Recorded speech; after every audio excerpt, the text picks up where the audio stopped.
Hello friend, welcome to science trending. I hope कि are find it good healthy. आज हम एक science में एक छोटा सा टॉपिक लेकर आया हूँ जो अधिकतर बच्चों को दिक्कतें आती है। बैलेंस मतलब इक्वेशन दिया हुआ रहता है, उसमें बहुत से बच्चे क्या होते हैं, इक्वेशन को बैलेंस नहीं कर पाते, मतलब संतुलन नहीं कर पाते हैं। इसको किस तरह से बैलेंस किया जाए, ठीक है। आई बस समझ, तो उसको हम सिंपल से एक लैंग्वेज में, सिंपल अपनी भाषा में उसको समझाने की पूरी कोशिश करेंगे। और उम्मीद करता हूँ कि आज के बाद जो सिंपल सा ये 10th क्लास तक का जो बैलेंस रहता है, आप आसानी से उसको, सबसे पहले हम जो भी बताएंगे वह आज सिर्फ हम एल्केन ग्रुप में जो है का जो ग्रुप है उसको हम आज सिर्फ बैलेंस बताएंगे। उसके बाद एल्काइन, एल्किन, इस तरह से, ठीक है। उसके बाद और अदर बैलेंस को हम बताएंगे, ठीक है। तो आज सबसे पहले हम पहला फोकस रहेगा एल्केन। और एल्केन में क्या कि जैसे मेथेन हो गया, उसमें कंबंशन से रिलेटेड, से एल्केन हो गया। एल्केन में से पहला मेंबर क्या होता है पहला मेंबर होता है मेथेन। अब मेथेन ऑक्सीजन से रिएक्शन करने के बाद क्या बनता है, उसी तरह से इथेन जो हो गया ऑक्सीजन से रिएक्शन करने के बाद क्या बनाता है। तो ठीक है, तो आइए इस पर हम थोड़ा सा डिस्कस करते हैं। और मेन मेरा फोकस है बैलेंस करना, ठीक है। तो चलिए सीधे आते हैं हम लोग टॉपिक पे। तो यहाँ देखिए, ये पहले हम यहाँ पर लिखा हूँ एल्केन, ठीक है। एल्केन होता क्या है, एल्केन बोलते, थोड़ा इसके बारे में छोटा सा मतलब थोड़ा सा बता देते हैं। एल्केन में होता क्या है, पहले कहते हैं कि इसमें होता है दो कार्बनों के बीच क्या होता है, सिंगल बॉन्ड होता है। क्या बोले हम, दो कार्बनों के बीच सिंगल बॉन्ड। सिंगल बॉन्ड बोलने का मतलब ये हुआ, जैसे दो कार्बन है ना, दो कार्बन होती है, डबल बॉन्ड हो गया, लेकिन हमने क्या बोला, दो कार्बनों के बीच सिंगल बॉन्ड ही है, ठीक है ना। तो दो कार्बनों के बीच अगर सिंगल बॉन्ड होता है तो वो क्या कहलाता है, अल्केन कहलाता है। और अल्केन का दूसरा नाम है सैचुरेटेड हाइड्रोकार्बन भी बोलते हैं, ठीक है। क्या बोलते हैं, सैचुरेटेड हाइड्रोकार्बन, इसको हिंदी में बोलते हैं संतृप्त हाइड्रोकार्बन बोलते हैं। क्या बोलते हैं, संतृप्त हाइड्रोकार्बन, ठीक है। इसका जनरल सा एक फार्मूला होता है CnH2n, क्या होता है, CnH2n+2 होता है, ठीक है। CnH2n+2, CnH2n+2 इसका जनरल फार्मूला होता है एल्केन का, ठीक है। और ये उसके ग्रुप में उसके सदस्य यानी मेंबर बोल सकते हैं कि जितना भी हमने यहाँ पर लिखा है वो सब क्या एल्केन ग्रुप में ये आता है, ठीक है। जैसे पहला ये मेथेन, इथेन, प्रोपेन, ब्यूटेन, हमने 4 एग्जाम्पल लिया हूँ, ठीक है। उसके बाद आगे बताएंगे, इसको इरेज करने के बाद और इसको समझाने के बाद नेक्स्ट बताएंगे, ठीक है। तो ये तो हो गया फार्मूला। आइए होगा सैचुरेटेड हाइड्रोकार्बन, यानी एल्केन को सैचुरेटेड हाइड्रोकार्बन भी कहते हैं, ठीक है। चलिए, तो अब हम आते हैं सीधा मुद्दा पे। मुद्दा बोले तो हमको सीधा बताना है कि इसको बैलेंस करना कैसे करेंगे। तो पहले यहाँ देखिए, इक्वेशन रिएक्शन करने के बाद पहले बनेगा क्या, सबसे पहले भी जरूरी है कि बनेगा क्या। तो एक चीज़ हमेशा याद रखिएगा, एक चीज़ हमेशा याद रखना है कि जितने भी एल्केन है उसको जब ऑक्सीजन में हम बर्न करेंगे, क्या बोले हम, जितने भी एल्केन ग्रुप का मेंबर है, चाहे ethane, methane, propane, butane, hexane, heptane, octane, जो भी इस मेंबर है, इसको अगर हम ऑक्सीजन में बर्न करेंगे तो क्या बनेगा, वाटर एंड कार्बन डाइऑक्साइड बनेगा। क्या बनेगा, हमेशा ऑलवेज याद रखिएगा, वाटर एंड कार्बन डाइऑक्साइड बनेगा, ठीक है। तो यहाँ पर देखिए बस, तो अब देखिए कि सब क्या एल्केन ग्रुप का है ना, ये सब क्या एल्केन ग्रुप का है। तो सीधा ऑक्सीजन से रिएक्शन करने के बाद क्या बनेगा, वाटर बनेगा और कार्बन डाइऑक्साइड बनेगा। तो आप इधर लिखिए, आप वाटर का मतलब यहाँ पे H2 बनेगा, H2O बनेगा और प्लस कार्बन डाइऑक्साइड बनेगा। आप सब में पहले लिखते हैं, उसके बाद बैलेंस करता हूँ, कैसे बैलेंस कर सकते हैं, ठीक है।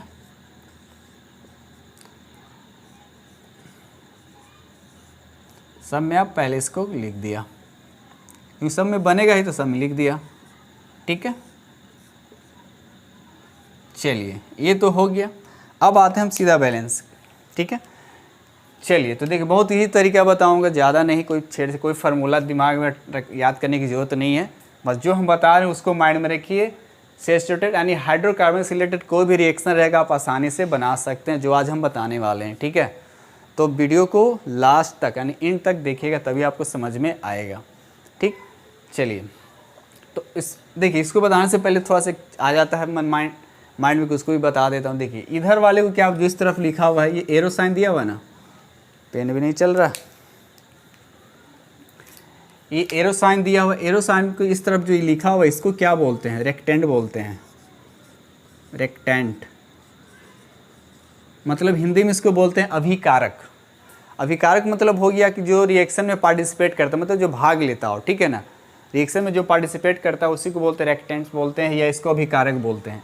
और रिएक्शन करने के बाद यहाँ रिएक्शन होगा, यानी कंबंशन हो रहा है ना, कंबंशन होगा, कंबंशन करने के बाद जो बनेगा तो इसको बोलते हैं प्रोडक्ट बोलते हैं। ये जो बना आपका, ये पूरा ये जो बना, ये आपका प्रोडक्ट होता है इधर। तो ये चीज़ को ध्यान रखना है। क्या बोला हमने कि जो रिएक्शन में पार्टिसिपेट करता है उसको रिएक्टेंट बोलते हैं, और रिएक्शन करने के बाद जो बन जाता है उसको हम प्रोडक्ट कहते हैं। ठीक है, जैसे इधर वाले को रिएक्टेंट है, उधर वाले को प्रोडक्ट बोलते हैं। अब आते हैं हम लोग बैलेंस की तरफ। ठीक है, चलिए तो अब देखिए यहाँ पर इसमें देखिए कितने एलिमेंट है। तो कार्बन है, हाइड्रोजन है और ऑक्सीजन। ये तो बोलिएगा, कार्बन है, हाइड्रोजन है, ऑक्सीजन है, कार्बन है, हाइड्रोजन, ऑक्सीजन, सब में वही बात है, कार्बन, हाइड्रोजन, ऑक्सीजन। ठीक है, तो आप दो एलिमेंट को बैलेंस पहले कर लीजिए। किसको किसको बैलेंस पहले करना है? बस कार्बन को और हाइड्रोजन को पहले बैलेंस कर लीजिए अनुमान विधि से। ठीक है ना, वो भी कंप्लीट नहीं होगा। देखिए हम कैसे कर रहा हूँ। देखिए कार्बन यहाँ कितना, एक, यहाँ कार्बन कितना, एक, कोई दिक्कत नहीं है, यानी कार्बन बैलेंस हो गया। हाइड्रोजन कितना है यहाँ, 4, यहाँ हाइड्रोजन कितना है, आप बोलिएगा 2, तो यहाँ लगा दीजिए आप 2 से मल्टीप्लाई कर दीजिए यहाँ पर। ओह पेन नहीं चल रहा, ब्लू यूज कर लेता हूँ।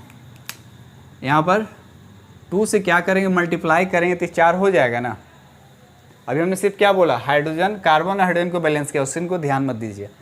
तो कार्बन 1 हो गया तो 1 तो है, कोई दिक्कत नहीं है। यहाँ हाइड्रोजन कितना, 4 है, तो यहाँ हाइड्रोजन कितना, 4 हो गया, कोई दिक्कत नहीं। अब आते हैं ऑक्सीजन का फंडा। अब ऑक्सीजन देखिए क्या होता है। ऑक्सीजन देखिए यहाँ पर ऑक्सीजन कितना है, 2 है। यहाँ ऑक्सीजन कितना हो गया, देखिए यहाँ पर 1 है, 1 एटम, तो 2 में 1 से मल्टीप्लाई 2 और 2 इधर तो कितना हो गया, 4। मतलब प्रोडक्ट की तरफ ऑक्सीजन क्या हो गया, 4 हो गया, लेकिन रिएक्टेंट की तरफ ऑक्सीजन कितना है, 2 है। तो 4 लाना है, तो यहाँ 2 है तो क्या करेंगे, 2 से मल्टीप्लाई करेंगे ना, बैलेंस हो गया। देखिए ये तो इजी था, तो आपको समझ में आ गया होगा। ठीक है, समझ में आया? अगर नहीं समझ तो बस नेक्स्ट एग्जाम्पल में देखें, आपको समझ में आ जाएगा। तो बस आपको माइंड में रखना है, जब भी हाइड्रोकार्बन से रिलेटेड रहेगा तो आपको सबसे पहले ये रखिएगा कि हमको कार्बन और हाइड्रोजन को बैलेंस पहले कर लेना। ठीक है, चलिए क्वेश्चन नंबर देखिए नेक्स्ट। यहाँ क्या लिखा हुआ, इथेन लिखा हुआ। इथेन ऑक्सीजन से रिएक्ट करने के बाद हाइड्रोजन और कार्बन डाइऑक्साइड बनता है। ठीक है, चलिए अब इसको बैलेंस करना है। एग्जाम में आता है कि बैलेंस कीजिए, है ना। चलिए तो वही कीजिए। पहले यहाँ कार्बन कितना है, आप बोलिएगा 2, ठीक है। यहाँ कार्बन कितना है, आप बोलिएगा 1। तो हमने क्या अभी बताया कि कार्बन और हाइड्रोजन को पहले बैलेंस किए। तो यहाँ कार्बन कितना, 2 है, यहाँ पर कितना है, 1 है। तो आप क्या कीजिए, यहाँ 1 है तो यहाँ 2 से अगर मल्टीप्लाई करेंगे तो 2 में 1 से मल्टीप्लाई, तो कार्बन 2 हो गया ना। ऑक्सीजन को ध्यान नहीं देना, हमने बोला ऑक्सीजन को लास्ट में। अब हाइड्रोजन कितना यहाँ पर 4 है, ठीक है, सॉरी 6 है। तो हाइड्रोजन कितना, यहाँ हाइड्रोजन कितना 2 है। तो अगर हम 3 से मल्टीप्लाई करेंगे तो भी हाइड्रोजन क्या हो गया आपका, 6 हो गया, हो गया। अब आते हैं नेक्स्ट, अब आते हैं ऑक्सीजन की बारी। चलिए यहाँ पर 1, तो 3 में 1 से मल्टीप्लाई, 3 मतलब इसमें ऑक्सीजन कितना है, 3 है। और यहाँ ऑक्सीजन कितना हो गया, कितना हो गया, 3, 2 दूना 4। कुल मिलाकर इस तरफ ऑक्सीजन कितना हो गया आपका, 7। ऑक्सीजन कितना इधर हो गया, 7। यहाँ ऑक्सीजन कितना है, 2 है। चलिए तो 7 कैसे आएगा, तो यहाँ पर क्या करेंगे, अब बताइए 7 का उधर 7 है तो 7 ऐसे लिख सकते हैं, ऐसे हो सकता है, मतलब 2 से 2 कटेगा तो इधर भी 7 हो जाएगा। तो अब क्या कीजिएगा, यहाँ पर 7/, पेन चेंज कर देता हूँ, यहाँ पर 7/2 से क्या कीजिए, मल्टीप्लाई कर दीजिए। क्या कर दीजिए, मल्टीप्लाई कर दीजिए। अब इतना भी आप छोड़ सकते हैं, गलत नहीं होगा, लेकिन आप यहाँ फ्रैक्शन फॉर्म में है तो इसको हटाने के लिए आप क्या कीजिएगा, देखिए इसको लिखूँ कहाँ। अब देखिए, अब जो हम बताने वाले हैं, आप इक्वेशन ध्यान रखिएगा। इक्वेशन में कैसे क्रॉस मल्टीप्लिकेशन करते हैं ना, इस इक्वेशन में ऐसे करता हूँ, यहाँ पर दिख रहा है, ऐसे मान लिया कैसे रहता है कोई नंबर, ठीक है, ये चीज़ दिख रहा है, पहले 1 मिनट देख ले रहा हूँ, ये चीज़ दिख रहा है जो नीचे लिखा हूँ, ठीक है। तो आप इक्वेशन में आप देखे होंगे कि क्रॉस मल्टीप्लिकेशन करते हैं, यहाँ पर करते हैं ना, जैसे इक्वल साइन होता है तो इसको इससे मल्टीप्लाई, इसको इससे मल्टीप्लाई करते हैं, तो बस उसी को जो एरो यहाँ पर दिया हुआ है ना, आप वही माने कि इक्वल साइन है, ठीक है। और उसके बाद क्रॉस मल्टीप्लिकेशन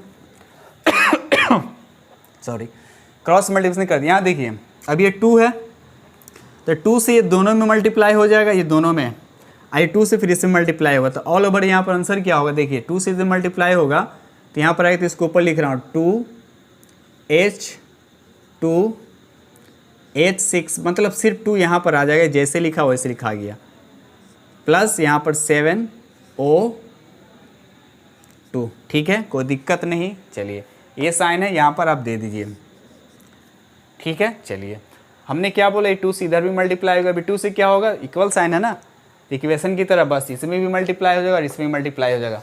तो 2 3 से कितना हो जाएगा यहाँ पर 6 हो जाएगा, ठीक, प्लस फिर 2 2 से कितना हो जाएगा यहाँ पर आपका 4 हो जाएगा, ठीक है। तो ये हो गया बैलेंस। एक चीज़ आप लोग नोटिस करिए, बैलेंस थोड़ा सा हमने बताया नहीं, चलिए इसको इरेज कर रहा हूँ ऊपर। बैलेंस यहाँ केमिस्ट्री में बैलेंस करने का मतलब ये हुआ कि दोनों तरफ का आइटम क्या होना चाहिए, सेम होना चाहिए। जैसे यहाँ पर देखिए, इधर आप मैथ में बना रहे हैं, इधर 4 5 लिखा हुआ है, इधर लिखा हुआ है मान लीजिए 2 और 7 5 लिखा हुआ, क्या बैलेंस है? नहीं बैलेंस है, क्योंकि इधर कम इधर ज़्यादा है ना, इधर कम ही ज़्यादा, तो ये साइन होगा ही नहीं, मतलब इक्वल नहीं है ना। तो ये हुआ क्या, अनबैलेंस्ड हुआ।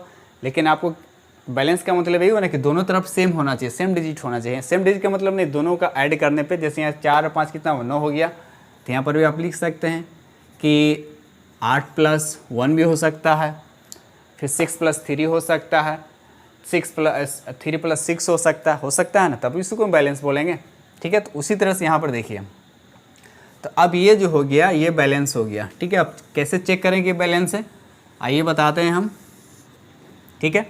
चलिए पहले देखिए एरो साइन दिया, तो एरो किधर देखिए, कार्बन कितना इधर है, इधर कार्बन कितना है, 20 से लाइन खींच दे रहा हूँ, कार्बन कितना है 2 दूना 4, कार्बन कितना हो गया यहाँ पर 4 हो गया, कोई दिक्कत नहीं है। चलिए हाइड्रोजन कितना हो गया 6 दूना 12, हाइड्रोजन कितना हो गया 12, कोई दिक्कत नहीं है, ठीक।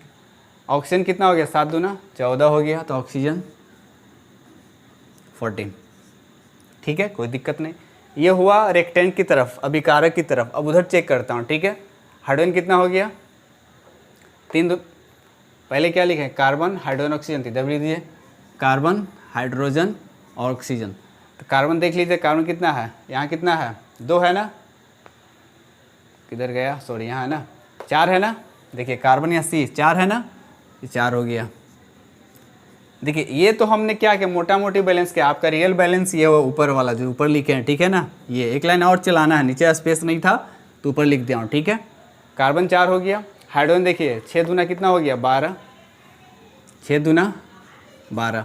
ऑक्सीजन देखिए 6 और यहाँ पर क्या है 1, तो 6 हो गया, और 4 दूना कितना हो गया 8, 8 6 कितना हो गया 14।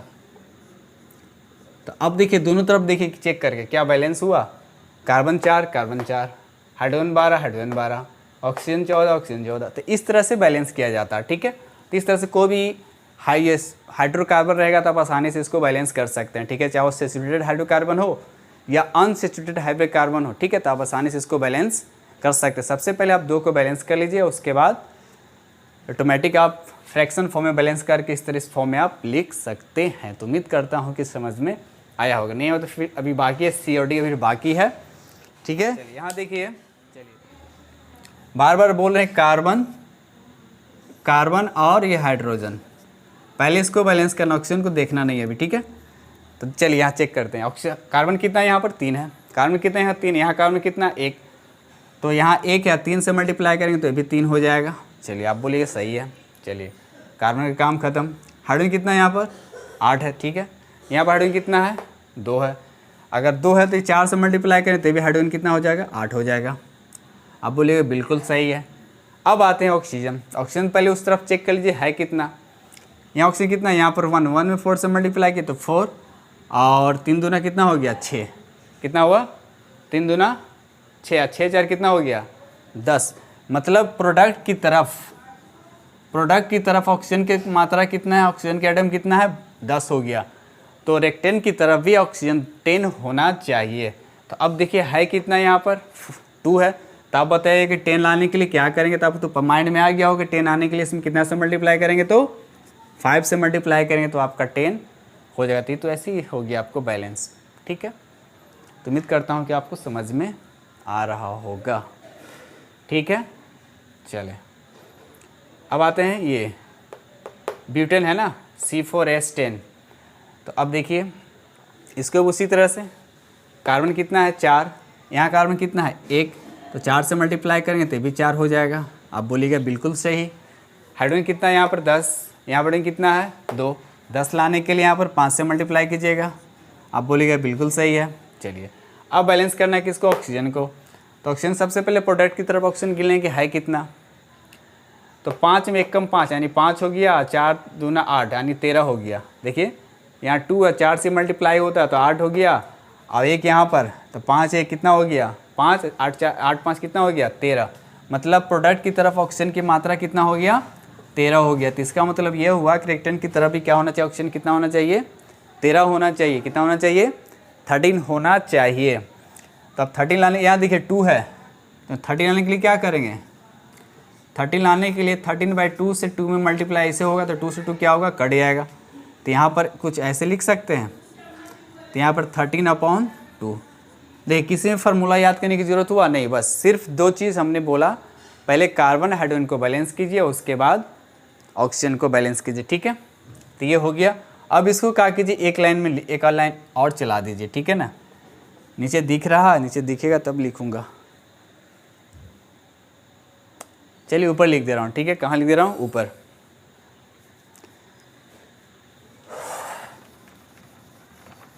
चलिए यहाँ देखिए इसको बैलेंस कर रहा हूँ, तो 2 से बात वही है, इक्वेशन की तरह इसको मल्टीप्लाई करना है। 2 से इधर भी मल्टीप्लाई होगा, 2 से दोनों में मल्टीप्लाई हो जाएगा। ठीक है, हमने क्या बोला, 2 से इधर भी मल्टीप्लाई, 2 से इधर भी मल्टीप्लाई, तो 2 से इधर मल्टीप्लाई, तो मल्टीप्लाई करना है, मल्टीप्लाई के फॉर्म में लिखना है। यहाँ पर 2 आ जाएगा, यानी ऐसे डी को ऐसे लिखेंगे। अभी इंक खत्म हो रहा है। 2 से मल्टीप्लाई होते कितना होगा 2C4 H का 10 होगा, और यहाँ पर आ जाएगा आपका 13O2। एरो साइन दीजिए, कोई दिक्कत नहीं है। 2 से इधर मल्टीप्लाई हो गया, अब 2 से इधर भी मल्टीप्लाई तो कितना हो जाएगा यहाँ पर 10, फिर हो जाएगा 10 H2O, और प्लस 2 से इधर भी मल्टीप्लाई होगा तो हो जाएगा 8CO2। साफ क्लियर दिख रहा है, चलिए बिल्कुल साफ दिख रहा है। अब देखिए आप चेक कर लीजिए कि बैलेंस है कि नहीं, तो बैलेंस करने है कि नहीं हो तो वही देखिए, कार्बन ऑक्सीजन हाइड्रोजन दोनों तरफ एटम की संख्या सेम है कि नहीं। तो चलिए चेक कर लेता हूँ यहाँ पे, carbon hydrogen oxygen, carbon hydrogen oxygen, तो ये हो गया रिएक्टेंट की तरफ, ये हो गया प्रोडक्ट की तरफ। ठीक है ना, चलिए कार्बन कितना हो गया 4 दूना 8, बिल्कुल सही है। चलिए हाइड्रोजन कितना हो गया 10 दूना 20, बिल्कुल राइट। 13 दूना सॉरी 26 हो गया। चलिए ये तो हो गया रिएक्टेंट की तरफ। अब आते हैं प्रोडक्ट की तरफ। हाइड्रोजन कितना हो गया 10 दूना 20, तो ये हो गया आपका 20। उसके बाद ऑक्सीजन, तो यहाँ 1 है ना, तो 10 में 1 से मल्टीप्लाई 10, अब 8 दूना कितना हो गया 16, 16 10 कितना हो गया 26, तो ऑक्सीजन कितना हो गया आपका 26। ठीक है, अब बच गया कार्बन, कार्बन कितना है यहाँ पर 8, तो ये हो गया आपका 8। तो इस तरह से आप देखिए दोनों तरफ बैलेंस है कि नहीं। ठीक है, तो ये रहा दोस्त एल्केन ग्रुप का जो आज हमने बैलेंस किया। उम्मीद करता हूँ कि आपको पसंद आया होगा। ठीक है दोस्त, अगर पसंद आए तो बस एक लाइक, अगर इस चैनल पर नए हैं तो इस चैनल को सब्सक्राइब कर लें और बेल आइकन को प्रेस करना नहीं भूलें, क्योंकि जो भी वीडियो अपलोड करूँगा आप तक जल्द से जल्द पहुँच जाएगा। ठीक है दोस्त, और ये चैनल नया है, बस आप लोग के सपोर्ट से ये चैनल क्या करेगा, ग्रोथ करेगा। ठीक है, आप लोग चाहे आप कोई भी चैनल छोटा बड़ा आप लोग पे डिपेंड करता है। ठीक है, आप लोग जिस चैनल को चाहेगा उस चैनल को, आपको वीडियो अच्छा लगे तो बस एक लाइक और ज़्यादा से ज़्यादा इस वीडियो को आप शेयर करें। तो इस तरह के आप इंटरेस्टिंग वीडियो छोटे छोटे टॉपिक को लेकर हम आते रहेंगे। तब तक के लिए थैंक यू वेरी मच।